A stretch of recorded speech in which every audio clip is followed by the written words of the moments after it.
and welcome to Politics Today. I'm Farrukh Pitafi. Today we are going to talk about India-Pakistan relationship, especially given that there are reports in the press, in the media, and you keep on seeing these reports, especially claims from the Indian media side, purporting to a back channel between India and Pakistan. While we have seen one tactical development that can be lauded, especially line of control, agreement, or at least returning to that agreement. We haven't seen anything substantive beyond that. Repeatedly, we keep on hearing statements coming from Islamabad, actually offering peace or dialogue, indicating that Pakistan is interested in peace.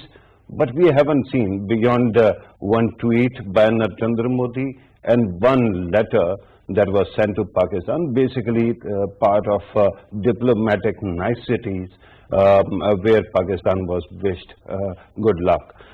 So I'm going to talk about the possibility of peace process itself, because regardless of what Islamabad or New Delhi says, international media, starting from Bloomberg to various other publications, seem convinced that there is some kind of progress that is taking place.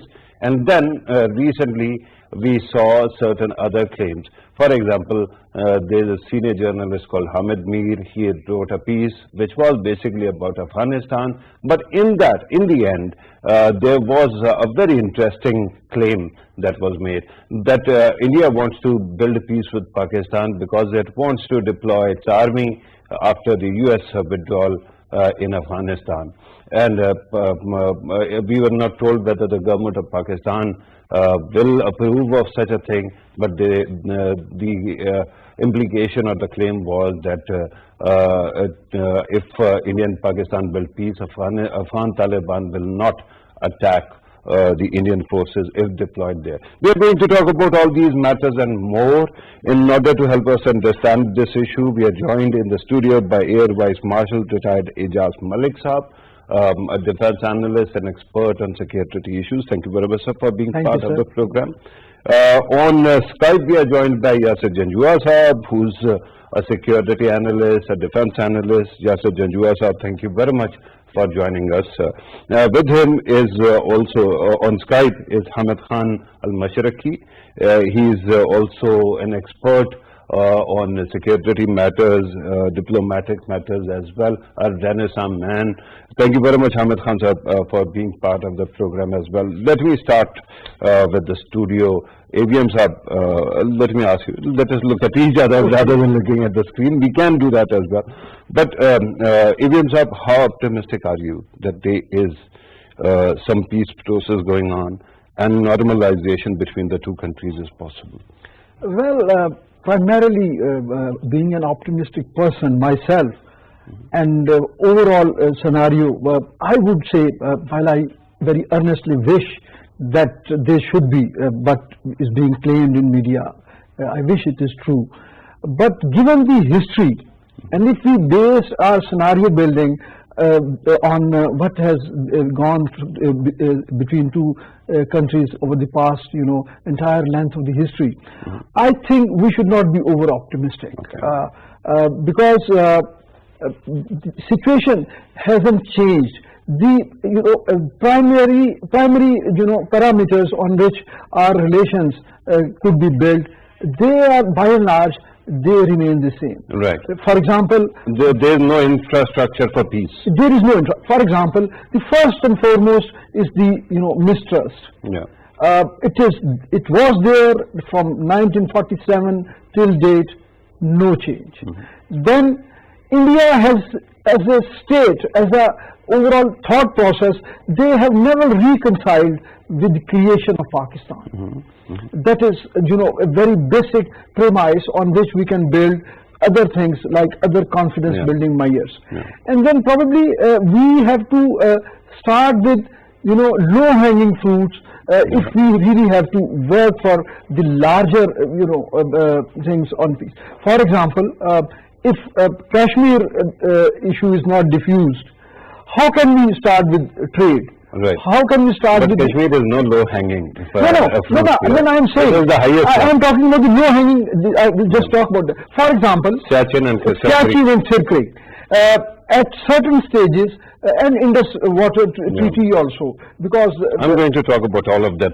But with your permission, let me bring in the other guest. Yasir Janjua Sahab, you are listening to the commentary from the AVM Sahab. Let me ask you, there seems to be a very interesting disconnect when it comes to the international media, the way they are reporting, and even Indian media. Remember how they were reporting LOC and declaring it Ajit Doval's victory, his surgical strike on possibility of war and some kind of peace building. And after that we saw this thaw, or at least LOC and all. Yet when you look at the rhetoric that comes from New Delhi, we don't see that kind of backing of these stories. What do you think is happening? Because these stories essentially are emanating from New Delhi, not Islamabad. Sir, thank you very much. As much as I agree with what you're saying, but ironically, whatever Indian media or the New Delhi government continues to say, it remains the fact that this is all what you see now, the back channel diplomacy, or point up of relations, the DGMOs talking to each other, the ceasefire on the line of control, and all these things. They're actually being done on the request of the Indians. Because in the current scenario, since last 1 year, it's the Indians who are in the hot seat, not we. They have been pushed in Ladakh Chinese to a limit where what they wanted to achieve, or the world was thinking, or they and the Americans or some other people thought that they could disrupt the CPEC. They were badly bruised, and they realized that it's not easy, or not even thinkable, forget about being easy or difficult, it's not even thinkable for them to go that route of disrupting CPEC. So they realized, let's go back and really bring the temperatures down, which have heated up, and they are the ones actually who are introducing Yes, this. you mistook me. I don't want you to agree with me. I just wanted you to actually answer the question. The question, let me remind you, is primarily that there seems to be a lot of drip of reporting, and that seems to be coming from New Delhi, where the claims are that there is peace building that is going on behind the scenes. But simultaneously, while we see statements coming from Islamabad, where desire for peace is quite evident, we don't see that kind of rhetoric coming from New Delhi. If New Delhi really wants this kind of peace, why not actually start by creating some optics as well, where we can see that India is really interested? See, Tawfiq, I understood your question, and I'm sorry you didn't get my answer the way I wanted to say. What I'm trying to say is, the rhetoric that you want to see in public will not be evident so quickly as you want to. Back channel diplomacy shows its results maybe months and years probably. So there is work going on in the background, and none of the two sides is probably going to come up and declare we've achieved a major breakthrough. You just have to see it in the larger picture. There's a new U.S. administration which has just completed its 100 days, few weeks ago maybe, a few days ago. So that's also one reason that things are changing up. We have to see the regional dynamics as well. China and Iran have signed the deal. So the back channel diplomacy is on. That's why the LOC, the ceasefire in LOC. So the rhetoric part, you're expecting New Delhi to say something or show something, it's not going to happen very soon. They are being pushed to. I'm hoping that there might be something of that sort. Yasir Janjua Sahab, let me bring in the third guest. My humble submission to Hamid Khan Sahab as well is that we have repeatedly seen these statements. The Prime Minister, the Foreign Minister, the Army Chief, the Defence Minister, other officials from Pakistan keep on saying that we want peace with India and we are ready if certain preconditions are met. We don't hear that kind of things coming from New Delhi. if New Delhi, it is in the interest of New Delhi, Mashriqi Saab, Hamid Khan Saab, then at least India should be indicating something. Have you seen anything of late where you can say that India is interested? Following COVID outbreak, the second wave, Pakistan offered India help as well, and India even didn't find time to respond to it. Thank you very much, Pitafi sir.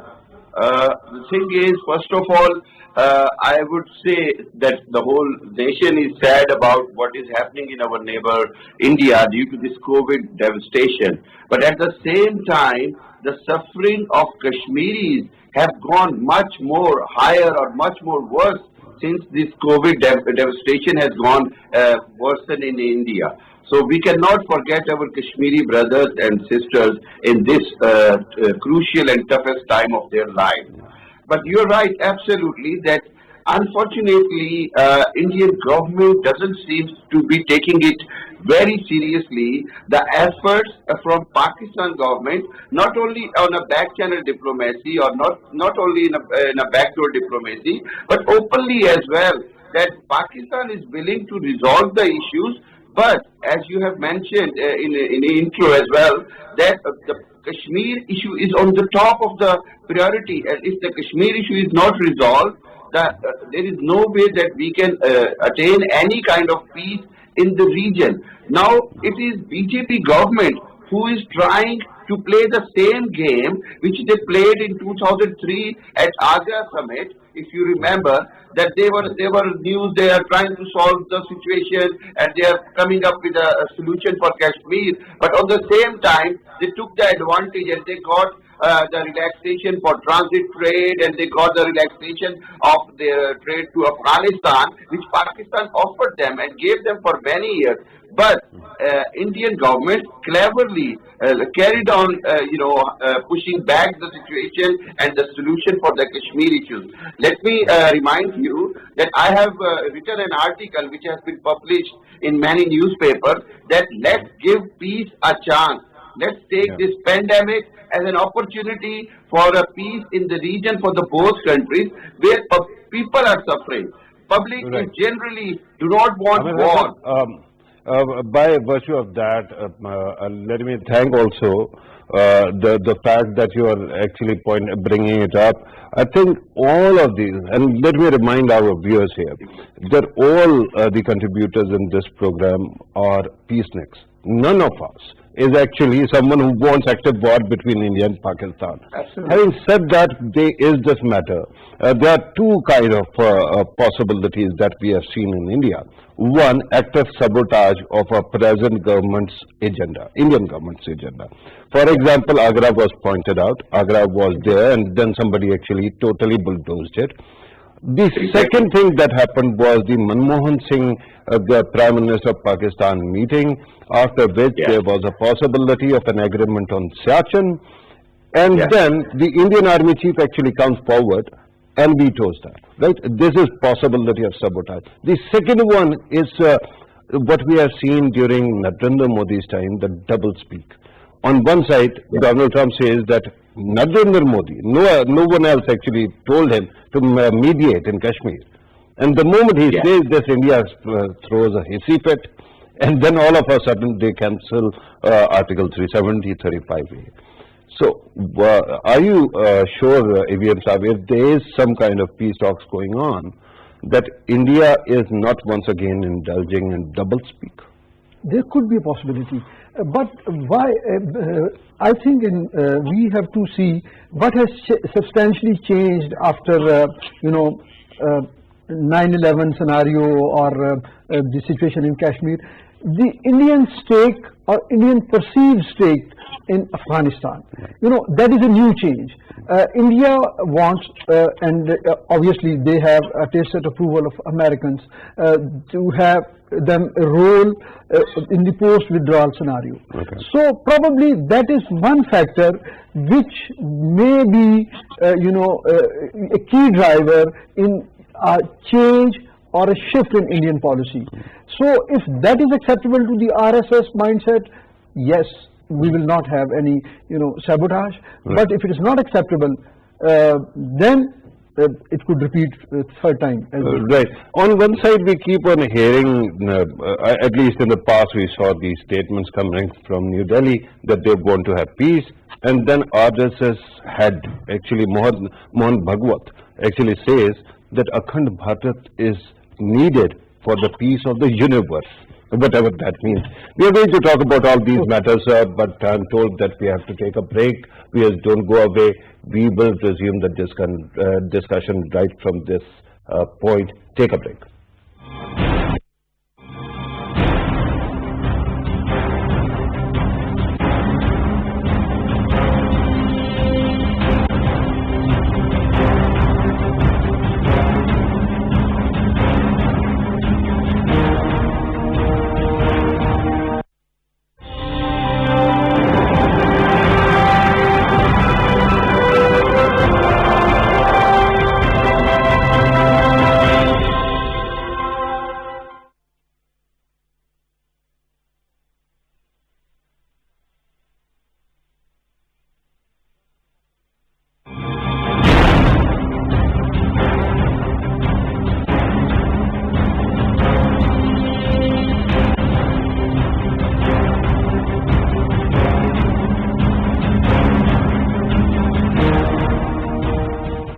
Welcome back. Before going to the break, we were talking about India-Pakistan relationship, and ABM Saab had actually pointed out earlier in his earlier response that low-hanging fruits, some progress on that is possible. And if I recollect, you talked about Sarkarik, Siachen.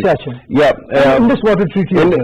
Actually, that is also a concern to me. Indus Water Treaty used to be something that we had agreed on. And now it seems that everything that was there is being renegotiated by the Indian side. That worries me. But regardless, is there a possibility of a fourth low-hanging fruit? The well-being of Kashmiri people. Because we, at this moment, we don't know what exactly is going on in Kashmir regarding COVID situation. Yes, this is a very pivotal point. Any state or any government should have a people-focused approach while they are formulating their internal policies or external policies. So once Indian leadership, they start to think about their people, and they claim that Kashmiris are also part of them.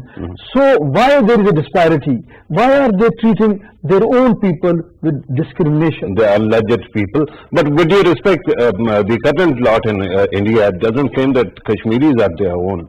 They actually don't own any Muslims. They only own Kashmiri land, and that is the problem. That is why they're trying to replace people in land exactly. Now. And that is also happening. Let me go back to Yasir Janjua Saab. Yasir Janjua Saab, if there is a possibility of peace process or progress between India and Pakistan, what are the low-hanging fruits that we might expect may deliver some results? So far, we have seen that there was an idea of importing sugar and cotton from India, and that would have actually been a low-hanging fruit, and that got scuttled because of disagreements on policy. But we haven't seen anything beyond that, have we? See, well, you're talking about the possibility of a fourth low-hanging fruit and improvement in the plight of Kashmiris, as you're saying, probably a low-hanging fruit. I think that would be taken as they would not want to discuss that at particularly this stage when they don't really recognize our right to discuss that. So first we have to come to that point where they agree that we have a right to discuss, and that's what the issue is all about. So let's talk about the low-hanging fruits, the possible low-hanging fruits. It's the opening of the trade corridor between the two countries. Okay. We have one transit trade passing through Pakistan. Those are the low-hanging fruits that we can see can bring some results. Yasir Janjua Sahab, let us actually dissect what you just said. You actually pointed out two possible, CBM, so to speak. Both are particularly trade-related. Do you see any scenario where if Pakistan removes any anti-dumping laws or opens its borders, that Pakistan might actually benefit from trade directly? And since you were talking about Afghanistan-India trade, again it goes in India's favor. My question was, what are the low-hanging fruits for Pakistan, sir? No, you just don't, with due apologies, it just doesn't say that if the trade passes through Pakistan goes into Afghanistan from India, it goes into India's favor. Pakistan does stand to benefit as well, because Pakistan also is trying to mend its fences with the Afghan government as well, but the Afghan people as well. And they have no other way of receiving trade from India except for Pakistan. The other thing is, in terms of benefits for Pakistan, rhetoric aside, let's be very frank and realistic, that if the trade between Pakistan and India opens at this particular point in time, Pakistan stands to gain because the prices of sugar in Pakistan are high. Other commodities like potatoes and onions, when we start seeing the prices go high, we then have to import from India. So now this is being closed, and the result is the people of Pakistan face those difficulties because the commodity prices go high. So there is no harm, and then in the international community, these things keep going on. If we open trade and discuss things, these are the CBMs that probably can lead to other things from there on. Okay, we've opened the borders for trade. Let's talk about next thing. So I think these are the low-hanging fruits in my opinion. Right. Since the question was essentially about trade, the humble submission is that repeatedly we have signed FTAs with other countries in India, and it seems that the trade deficit from our side is quite visible, because the other side keeps on exporting stuff to Pakistan. Pakistan hardly has the stuff that is needed on the other side. That's why I was saying this. Let me go back to Hamid Khan Saab. Hamid Khan Saab, your take on the possibility of any low-hanging fruits and what they might be. To be honest, I would humbly disagree with Judge Saab as well. I just think that whatever situation is in Pakistan, as far as the trade is concerned, Pakistan government cannot take any risk to have only a trade relations with India. We have seen, as you mentioned, when government decided to import sugar and other things from India, there was a massive public reaction, and there was a disagreement in the cabinet as well. So before discussing any kind of benefits for Pakistan between a bilateral trade between Pakistan and India, we have to bring India to the core issues where they have to discuss it. I'm not saying they will resolve it straight away, but if they don't even want to discuss it, then Pakistan has to have a very strong stand for that matter, that we cannot open our borders for the trade, because it will be considered as betrayal to the Kashmiris, and the Kashmiris who are suffering the most at this time since 1947. They are under lockdown, they were under curfew, they were under a kind of, I should say that a kind of demographic changes because of that domicile law and all that things has been introduced. So Pakistan cannot risk that things at the moment. Yes, there are financial or trade benefits for the Pakistan having a trade to the neighbor. There is no harm in it. But are we in this position to do it? I am sorry, I don't think so. We are in this position to start only a trade relation with India. This is what India traps to us. This is the Indian government trapped to us for the long time, that they just want to talk about the trade, mutual financial benefits and mutual, businesses. But when it comes to the core issues like Sir Creek and like Siachen, and then main issue of the Kashmir, they don't want to talk about it. Then it means that we will be playing in India's hands again and again. This is where I think the back channel diplomacy has to work, that India has to come. India is under a lot of pressure at the moment, when due to the new American administration, and then due to the changes in the region, that Pakistan, Russia is coming closer to each other. China, Russia, Pakistan is coming as emerging as a bloc in the region. So all these things are quite enough pressurizing factors for India to bring India to resolve the Kashmir issue. Yes, we are willing to do the trade. We have all the sympathies for Indians in this pandemic, in this devastating situation. And that is an important thing. Sorry? Allow me to actually come back to the studio. But regarding one thing that you actually pointed out, this Russia-Pakistan talk, I haven't seen another, self-proclaimed regional superpower as India with such an open mind and heart, that they were so worried because of the positive statements coming from Moscow and Pakistan, that in the end they had to corner the Moscow ambassador and get out of his mouth the statement that India, Pakistan can never replace India, right? But regardless of that, sir, you are a career soldier, a defense analyst. You have studied Sachin, right? And Sachin is thought to be one of the highest,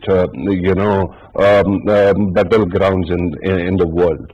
And we have seen how it has an impact on climate, how it has an impact on the serving as a trigger point flashpoint between India and Pakistan. There was hope that it will be a low-hanging fruit and it will bring the solutions to the table, right? But we haven't seen any progress. Meanwhile, India seems to have developed this massive infrastructure where it uses Sachin as a staging post against China. So, do you honestly think that with all this happening, there is any chance that it still remains a low-hanging fruit? Yes, while India, you see, as I mentioned in the beginning, that Indian overall strategic designs, we need to understand that. And that hasn't changed. Yeah. So they will continue to pursue such things, but somewhere the situation has to diffuse. Somewhere we have to dent, the hard shell which has been created, the various, standoffs, wars, and different kind of, situations that have arisen.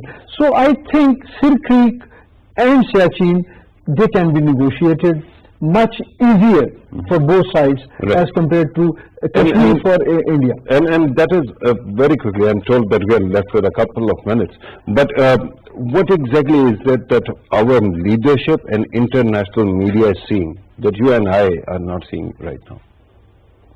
Why are people so convinced that there is a chance here of peace building? Probably they are trying to, pave way or trying to soften the minds and heart of people to